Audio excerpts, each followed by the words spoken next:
Alors, qui sont ces partenaires multilatéraux? Alors, c'est le FMI, c'est la Banque mondiale. Qui décide de céder vos richesses à des entreprises? Qui conseillent, qui vous disent, vous, État congolais, vous n'avez plus les moyens financiers de maintenir et de développer vos actifs miniers.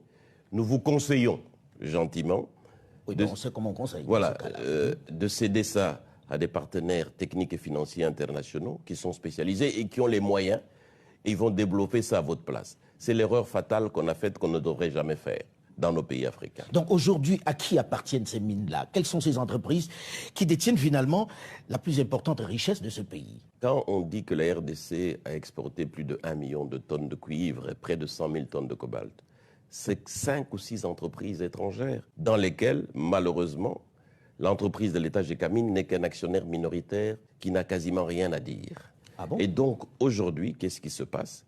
C'est que quand l'État était seul avec son entreprise Gécamine, seul dans le secteur minier, produisait près de 500 000 tonnes par an, et la Gécamine subvenait à près de 70% à tous les besoins budgétaires de l'État. Mais aujourd'hui, avec plus d'1 million de tonnes exportées, ces entreprises ne contribuent même pas à 17% aux revenus de l'État. Pendant 15 ans, 20 ans, alors que nous avions promis des dividendes pour la Gécamine, des impôts pour l'État, pour nous reconstruire, rien n'est venu. Vous savez pourquoi?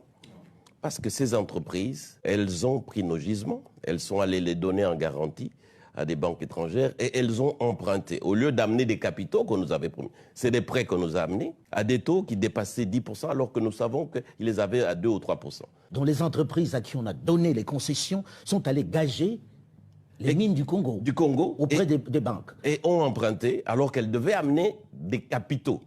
Elles ont amené plutôt des prêts. Des prêts à des taux d'intérêt. L'État ne peut rien contre ça. Qui sont ces entreprises? C'est TFM, c'est KCC, c'est Roachi, c'est Sicomine. Toutes des entreprises, si pas occidentales, chinoises aussi désormais. Donc ils tiennent les richesses du Congo aujourd'hui. Ils tiennent les richesses du Congo, d'où effectivement ce paradoxe que les richesses ne profitent pas aux Congolais, mais aux entreprises étrangères, aux filiales des